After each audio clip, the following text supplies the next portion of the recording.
आप लोगों ने नाम सुना है श्री हनुमान प्रसाद पोद्दार जी, गीता प्रेस के प्रथम संपादक, प्रधान संपादक भाई श्री हनुमान प्रसाद पोद्दार जी। वे भगवत प्राप्त महापुरुष थे। भगवान का साक्षात दर्शन उन्हें एक बार दो बार नहीं, कई बार प्राप्त हुआ। उनकी स्थिति ऐसी थी पोद्दार जी महाराज की, उनकी गृहिणी भोजन लेकर आई, थाली सामने रखी है, भाई जी का नाम स्मरण करते करते भगवान की लीला में डूब गए, समाधि लग गई। माताजी पंखा लेकर बैठी हैं, पूरा दिन हो गया बैठे बैठे, पूरी रात हो गई, 24 घंटे तक भाई जी की समाधि लगी रही। कहां तक है, शौचालय में गए, वहां लीला चिंतन शुरू, वहां समाधि लग गई। कथा कहने बैठे, समाधि लग गई। और कल्याण के संपादन के काल में जो विविध अंक प्रकाशित हुए भाई जी के समय में, उस समय जिस देवी देवता का उन्होंने स्मरण किया, कोई बात समझ में नहीं आई, वो देवता उनके सामने प्रकट हो गया। महर्षि अंगिरा और देवर्षि नारद उनको सत्संग देने पधारे। उनके जीवन के तमाम ऐसे प्रसंग हैं। आप लोगों ने नाम सुना होगा श्री राधा बाबा का। राधा बाबा प्रेम में व्याकुल होकर वृंदावन जाना चाहते थे। भाई जी से बोले हम वृंदावन जाएंगे। भाई जी ने कहा आपकी अवस्था ऐसी नहीं जो आप वृंदावन जा सको। दिन रात रोना गाना तड़फना, मूर्छा में चले जाना, ये तो आपकी दशा है। आपको वहां संभालेगा कौन? आप यहीं रहकर भजन साधन करो। बोले नहीं, आपने कई बार मने कर दिया, अब हम नहीं मानेंगे, हम जरूर जाएंगे। कहा सुनी हो गई। महात्मा भी हठी स्वभाव के होते हैं। महात्मा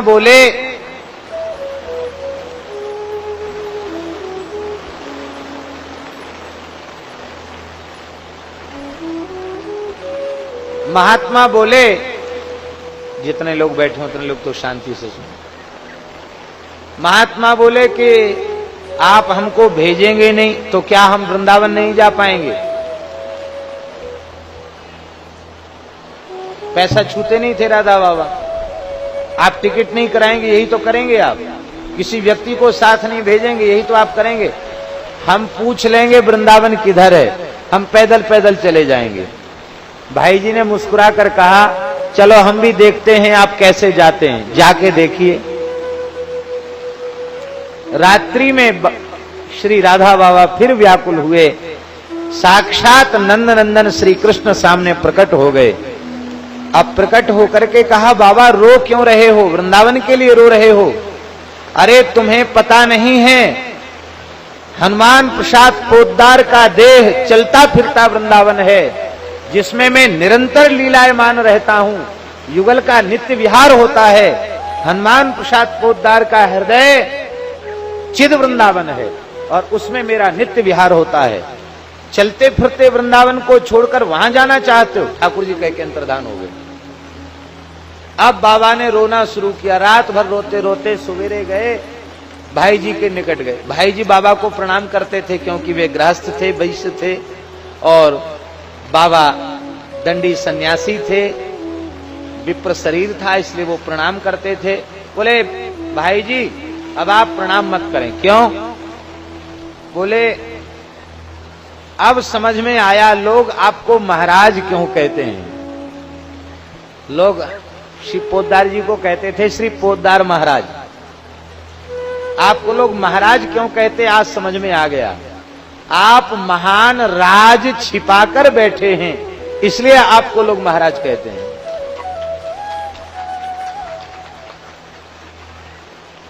और अब मैं प्रतिज्ञा करता हूं, जब तक आप विराजमान हैं तब तक आपके चरणों को छोड़कर कहीं नहीं जाऊंगा, और जब आपका शरीर नहीं रहेगा तो जहां आपके शरीर का संस्कार किया जाएगा, अपने शरीर के अंतिम क्षण तक वहीं निवास करूंगा। ठाकुर जी की आज्ञा है। और हुआ ऐसा ही। भाई जी का जब शरीर शांत हुआ तो उनको राप्ती नदी के किनारे संस्कार नहीं किया गया, उनका संस्कार गीता वाटिका में किया गया। क्यों? सब लोगों ने विचार किया, भारतवर्ष की इतनी बड़ी विभूति श्री राधा बाबा, वो स्मशान में जाकर के झोपड़ी बना के रहे, ये ठीक नहीं है। क्योंकि बाबा की प्रतिज्ञा है, भाई जी के शरीर का संस्कार जाऊंगा वहीं जीवन भर निवास करूंगा। तो बाबा की कुटिया के ठीक सामने उनका संस्कार किया गया, परिसर के भीतर। भगवत साक्षात्कार की बात बड़ी विलक्षण है। आप संतों का संग कीजिए, सद्गुरु की कृपा प्राप्त कीजिए, भक्तमाल के पावन भक्त चरित्रों का आश्रय लीजिए, उससे आपको वह दृष्टि प्राप्त हो जाएगी जो दृष्टि यह पहचानने में समर्थ होती है, अमुक संत भगवत प्राप्त संत है।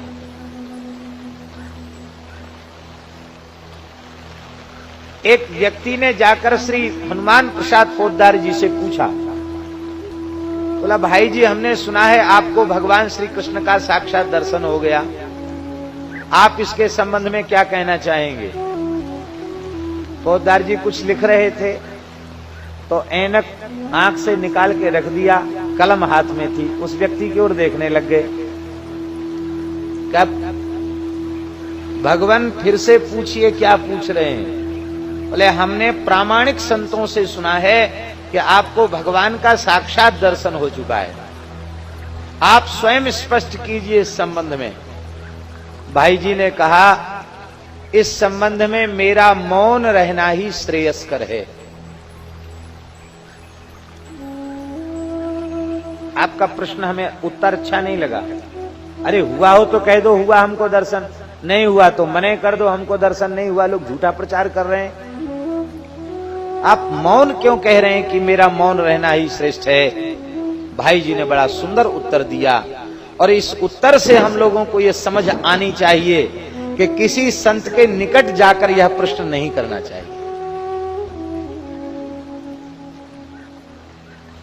भाई जी बोले यदि मैं ये कहता हूं कि मुझे भगवत साक्षात्कार प्राप्त हो चुका है, तो तुरंत आपके मन में आएगा अरे बनिया घर में पैदा हुए, कुछ लिख पढ़ गए, संपादन करने लग गए, अब प्रचार शुरू कर दिया, हमको भगवान का दर्शन हो गया। हम स्वीकार करें तो भी आपके चित्त में संदेह हो सकता है। बोले हमारे चित्त में तो नहीं होगा, हम तो श्रद्धा लेके आए। बोले तुम दूसरों से कहोगे उनके चित्त में संदेह होगा? होगा जरूर। झूठ बोल रहे हैं दर्शन हुआ, नहीं इनको दर्शन नहीं हुआ। और यदि हम ये कहें कि हमें दर्शन हो चुका है, तो आप कहेंगे हो तो जरूर चुका है, क्योंकि इतने संत इनके बारे में कहते हैं, पर दीनतावश नम्रतावश ये अपनी अनुभूति को छिपाना चाहते हैं। तो हम हाँ करें तो संदेह और ना करें तो संदेह, दोनों स्थितियों में संदेह की निवृत्ति तो होनी नहीं है। इसीलिए मैंने कहा कि मेरा मौन रहना ही श्रेयस्कर है, श्रेष्ठ है। लेकिन हाँ इतनी बात दावे के साथ मैं कह सकता हूं कि इस कलिकाल में भगवान की प्राप्ति जितनी सरल है उतना सरल कुछ भी नहीं है, कुछ भी नहीं है, कुछ भी नहीं है। इस कलिकाल में अनेकों संत ऐसे भये हैं जिनको भगवान का साक्षात दर्शन प्राप्त हुआ है। आज भी ऐसे संत हैं और आगे भी भगवत अनुभव प्राप्त संत अवतरित होते रहेंगे, इसको मैं विश्वास पूर्वक कह सकता हूं। और यह भी कह सकता हूं कि आप चाहो तो आपको भी प्राप्त होंगे।